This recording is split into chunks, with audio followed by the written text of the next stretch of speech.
Эфир Абхазского телевидения продолжает русская служба новостей. Добрый вечер. В начале выпуска коротко о главном. 30 сентября стал Днем Победы и независимости. Репортаж заседания сессии парламента. За любовь и верность в российском посольстве наградили семьи, прошедшие 25-летний рубеж совместной жизни. Пока только 300. В АГУ идет прием заявлений от абитуриентов. День Победы и независимости. Так впредь будет называться главный государственный праздник Республики Абхазия, который ежегодно отмечают в нашей стране 30 сентября. Решение об этом приняли депутаты Народного собрания Абхазии. Более подробно об этом и других решениях, принятых сегодня на очередном заседании сессии парламента, в репортаже Сарии Смыр. В начале заседания один из 14 вопросов повестки дня депутаты отправили на доработку, а именно проект Градостроительного кодекса Республики Абхазия. Проект закона об общественных объединениях был принят во втором чтении сессии парламента. Данный законопроект призван создавать условия для защиты экономических, социальных и культурных интересов общественных объединений и уже не в первый раз рассматривается в парламенте. В 2009 году он утратил свою силу в связи с принятием закона о политических партиях. Но спустя несколько лет законопроект вновь был представлен на сессии парламента. Данный проект реализует развитие и проведение культурно-просветительской работы, расширение и укрепление международного сотрудничества и иные виды деятельности общественных объединений, не запрещенных законодательством. Действия распространяются на все общественные объединения, за исключением религиозных организаций, объединений и местного самоуправления. Законопроекты о патентной системе налогообложения, системе налогообложения в виде специального налога на отдельные виды деятельности вызвали активную дискуссию. Представляя проекты законов, председатель парламентского комитета по бюджету, кредитным организациям, налогам и финансам Наталья Смыр разъяснила, что документами вводится патентная система налогообложения и вычленяется несколько видов деятельности из спецналога. Речь шла о налогообложении, о разном режиме налогообложения. То есть патентная система – это самозанятый, второй этап – это у нас спецналог, и третий – это общий режим налогообложения. Коллегам были розданы предложения группы депутатов, где они высказали свою точку зрения, отобразили свое видение ситуации. Но у нас разнятся виды по видению ситуации по ставкам. В данные законопроекты также внесены новые коэффициенты налогообложения. Наталья Смыр объяснила, от чего они зависят. Это будет человек, который работает на себя. Ему будет предлагается коэффициент, который он, если за 2 месяца заплатит, сумма будет меньше. Если он платит за 1, то это будет равна рубль равен рублю. Если за 2 месяца, то это будет на понижение. К 12 месяцу это 0,5%. То есть это половина суммы того, что он должен заплатить. Это по патенту. В частности, человек, если заплатит за 12 месяцев, и он будет платить, допустим, курортный сезон, это не будет никаким бременем на нем лежать. Новые коэффициенты был введен К6 и К7, которые говорили о территориальности, о зональности и от удаленности от моря. И еще один коэффициент о льготности. То есть если человек является там заслуженным или ветераном войны, у него появляются льготы. Между тем, несколько депутатов высказались против поднятия ставок налогообложения. Несмотря на разногласия в этом вопросе, депутат парламента Лаша Ашуба отметил, что само введение патентной системы он всецело поддерживает, так как, по его словам, это создаст более благоприятные условия для ведения бизнеса и приведет к эффективному учету со стороны налоговых органов. Мы считаем, что повышение ставок в сегодняшней без того непростой экономической ситуации, в которой находится наша республика и население республики в частности, мелкие предприниматели, не представляется возможность. И мы так и не нашли ответов на вопросы, что мы будем иметь в бюджете и какие поступления будут поступать от сбора этих налогов. Да? Может, это будет мизерная сумма, и может, ей не стоит грузить наших мелких предпринимателей. При этом, как отмечалось на заседании сессии, ставки налогообложения для предпринимателей не менялись с 2011 года. После долгих дискуссий оба проекта были приняты во втором чтении. Председатель Комитета по обороне и национальной безопасности Илья Гуня представил законопроект о знамени победы в Отечественной войне народа Абхазии, который единогласно был принят депутатами. Также был поддержан проект о праздничных и памятных днях в Абхазии. Так теперь будет называться главный праздник страны, который ежегодно отмечают в Абхазии 30 сентября. Праздник наконец-то получит название и в полной мере отражающий его историческую и политическую суть. Это День Победы и независимости. Как известно, в отличие от многих постсоветских государств, независимость не пришла к нам просто по факту развала СССР. За нее пришлось сражаться в тяжелой войне и положить на это сотни жизней представителей многонационального народа Абхазии и добровольцев. Пусть знает весь мир, все народы помнят, во все времена. Невозможно человеку отобрать то, что даровал Господь. Абсентула абсуэтуло. Проект закона сегодня рассматривают и принимают герои Отечественной войны и их потомки, дети ветеранов. Наш общий долг – увековечить эту великую дату не только на бумаге, но и на скрижалях сердца. В назидание потомкам и всем будущим поколениям, чтобы помнили, чтили этот долгожданный день. Проект закона о внесении изменений в закон о введении в обращение на территории Республики Абхазия памятных инвестиционных монет из драгоценных металлов представил постоянный представитель президента в парламенте Дмитрий Шамба. По его словам, данные изменения направлены на то, чтобы законодательно закрепить возможность введения Национальным банком Абхазии монет не только из драгоценных, но и из других металлов. Кроме того, в закон вносятся изменения, в соответствии с которым Национальный банк сможет выпускать инвестиционные монеты, посвященные не только памятным датам. Есть большой спрос, в том числе среди коллекционеров, среди тех лиц, которые посещают Абхазию в туристических целях на память, приобретать в том числе монеты из недрагоценных металлов. Внесение двух данных изменений позволит выпускать инвестиционные монеты без привязки к памятным датам. И второе, то, что выпускать монеты Национальным банком из недрагоценных металлов, то есть более по стоимости дешевле, и тогда больше будет покупательная способность у более широкого круга лиц приобретать данные монеты. Депутаты единогласно внесли изменения в Уголовный кодекс Абхазии. Данный проект направлен на ужесточение санкций статей, связанных с совершением таких преступлений, как преступления против половой неприкосновенности или половой свободы личности в отношении несовершеннолетних. Учитывая, что действующим законодательством меры ограничиваются небольшим видами наказаний, то принятие данного проекта закона установит такое равновесие между тяжестью преступления и мерой ответственности для лиц, совершивших подобного рода преступления. Считаем, что ужесточение наказания по вышеуказанным статьям Уголовного кодекса в будущем уменьшат вероятность совершения таких резонансных преступлений, как преступления против половой неприкосновенности или свободы личности в отношении несовершеннолетних. Этот проект прошел правовую экспертизу, он соответствует Конституции. В конце заседания путем тайного голосования депутаты парламента избрали на должность заместителя председателя контрольной палаты Абхазии Зураба Оторба, а также Беслан Торчо, Беслан Квицини и Заур Адлиба назначены аудиторами контрольной палаты Абхазии. Сария Смыр, Беслан Джинджолия, Абхазское телевидение. Сегодня первый вице-премьер Даур Аршба на совещании обсудил с представителями комиссии планы подготовку торжественных мероприятий, посвященных Дню флага Республики Абхазия, отмечаемому 23 июля.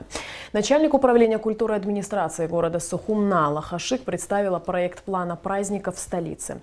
Так, основные мероприятия намечено провести на площади имени Сергея Багапш, где завершится торжественное шествие колонны и установят флаг Абхазии. При этом территория площади будет разделена на 5 рекреационных традиционных зон. Концертная площадка, выставка из фондов музея в Абхазии, ярмарка, фотовыставка и выставка детских рисунков. Кроме того, на площади будет организован телемост из России, Турции, Иордании и Сирии. В этот же день, 23 июля, в Черкесске пройдет День культуры народа Абаза. Праздник завершится концертом и праздничным салютом. В российском посольстве прошло традиционное награждение семей, которые прошли рубеж более 25 лет совместной жизни, медалями за любовь и верность. Награды вручал чрезвычайный и полномочный посол России в Абхазии Алексей Двинянин. Сколько пар в этом году награждены за любовь и верность? И в чем секрет семейного благополучия, расскажет Нала Кофе.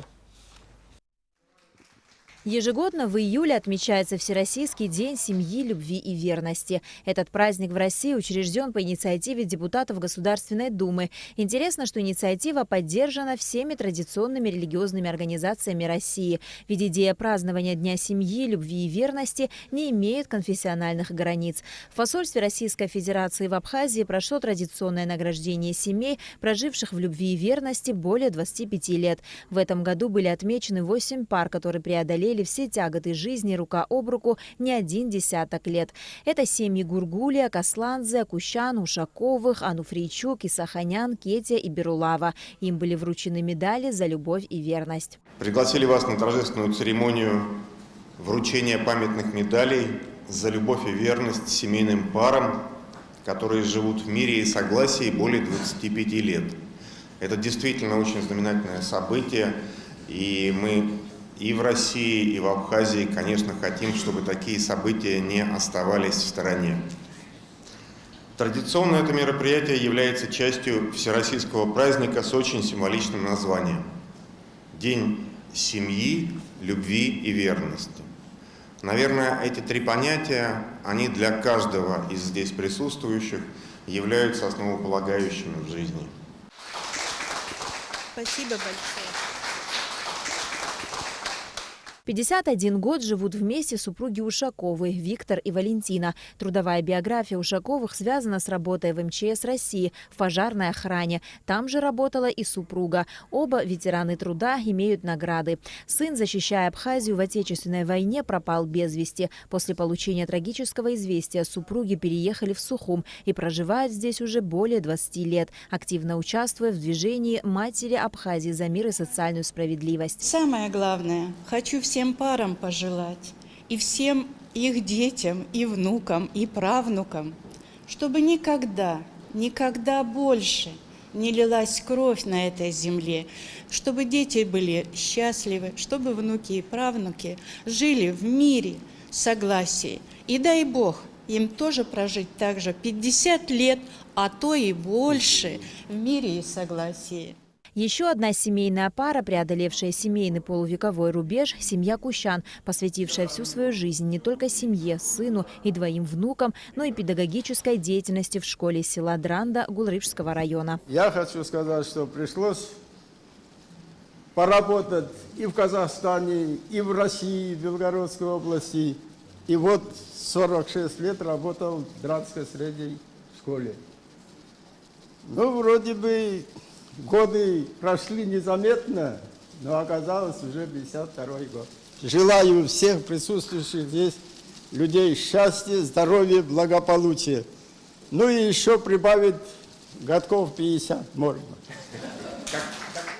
На вопрос о том, в чем же секрет долгой и счастливой семейной жизни, все пары отвечают как один. Любите и цените друг друга и не забывайте слушать, а самое главное – слышать друг друга и, конечно же, уступать. Нала Кофе, Алексей Гухава, Абхазское телевидение. В Сухуме по улице Гора-Баграта проводится ремонт дороги. Жители проявили инициативу, собрали средства. Руководство страны тоже не осталось в стороне. Подключился и депутат парламента. Заменили водопровод, залатали ямы и даже заливают бетон. Но собранных средств не хватает на всю улицу. Саид Джарсаля пообщался с жителями.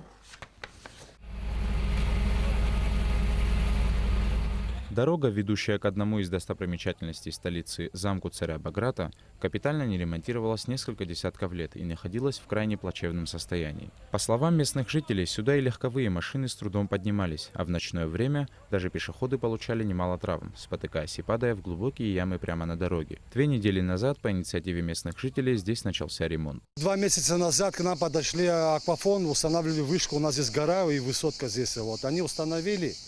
И первичную помощь нам оказали финансовую. Но сумма не очень-то была большая для дороги. Вот, потом мы стали, жители, собирать денежки. Правительство нам тоже оказало помощь. Даже для 110 метров дороги в 6 метров в ширину оказалась маленькая сумма. Изначально жители решили устранить часто возникающую проблему. Они заменили водопровод. Затем засыпали дорогу гравием и проложили более 100 метров бордюра. Свою помощь оказал и живущий на этой же улице депутат парламента Лаша Ашуба. Была задействована специальная техника и закуплены стройматериалы. Работы по восстановлению улицы начались примерно 2 недели назад. Хочу выразить благодарность правительству в лице премьер-министра Геннадия Гагулия за помощь. Также хочу выразить огромную благодарность прежде всего соседям, которые осуществили основной сбор средств на восстановление дороги. Сами участвовали в ремонте этой дороги, установили бордюры, занимались полным благоустройством данной дороги, устранили, проблемы с водоснабжением. Таким образом, в ближайшие сроки мы надеемся, что дорога будет восстановлена. Протяженность дороги, которую нужно отремонтировать, 1 километр. По словам местных жителей, собранными средствами и оказанной финансовой помощью государства удалось заменить водопровод и засыпать гравием ямы. Остатка средств хватает лишь на то, чтобы залить бетоном 100 метров дороги. Мы здесь поменяли всю водопроводную систему изначально, чтобы к этому вопросу больше не возвращаться. Вообще здесь были большие ямы, колодцы были, засыпали гравием. Сейчас вот, как вы видите, заливаем бетон. Это всего лишь заливаем 110 метров из приблизительно 1000 метров. Не знаем, боимся, что мы сами своими силами не дойдем до центральной трассы. Хотели бы помощи попросить, не знаю, в таком положении находимся. Жители улицы Гора Баграта надеются на помощь в ремонте дороги. Средств еще понадобится много. А дальше они собственными силами намерены облагородить прилегающую к туристическому объекту, замку царя Баграта, территорию. Саид Жарсалия, Леон Адлиба, Абхазское телевидение. В Абхазском государственном университете идет прием документов абитуриентов для поступления в вуз. Пока принято всего 300 заявлений. О том, как проходят приемы и какие необходимые документы надо собрать абитуриентам, в репортаже Али Китрапш. Абхазский государственный университет – главное высшее учебное заведение страны, кузница национальных кадров. Ежегодно сотни абитуриентов с волнением переступают порог университета. Каждый из этих ребят уже определился с выбором профессии. Теперь в приемной комиссии они сдают необходимые документы для поступления в вуз. Нина Мхитарян приехала из села Чуло. Она поступает на биохимический факультет. Я вообще выбрала биохимический факультет. В школе, когда мы начали изучать химию, мне понравился предмет, поэтому я решила на биохимию поступить. По окончанию университета я хочу стать лаборанткой. В Абхазский государственный университет принимаются граждане республики, иностранные граждане и лица без гражданства, проживающие на территории Абхазии. Приемная комиссия работает каждый день с 10 утра до 4 вечера без перерывов. Абитуриент должен иметь аттестат о общем среднем образовании или о среднетехническом образовании, то есть те, кто заканчивает колледжи или техникумы. В обязательном порядке паспорт, если он является гражданином Республики Абхазии, или паспорт иного государства, если он является гражданином другой страны.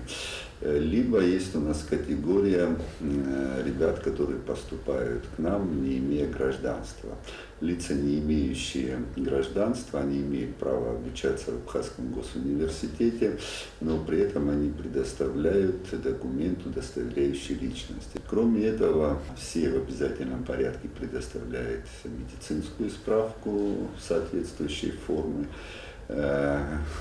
И с этого года мы включили в перечень необходимых документов для ребят. Это справка с наркологического диспансера. Ребята предоставляют документ об отношении к воинской обязанности. Либо это военный билет, кто отслужил, либо это приписное свидетельство, либо справка из военкомата. Все абитуриенты АГУ проходят собеседование на знание абхазского языка. Здесь никого не отсеивают, а проверяют уровень владения государственным языком, формируют группы. По замыслу педагогов, такой метод делает процесс обучения более эффективным. В этом году уже 4-й раз в Абхазском государственном университете мы проводим собеседование на знание государственного языка, абхазского языка, и определяем уровень знания. У нас по 4 уровням. Нулевой – это который не владеет совершенно абхазским языком по разным причинам.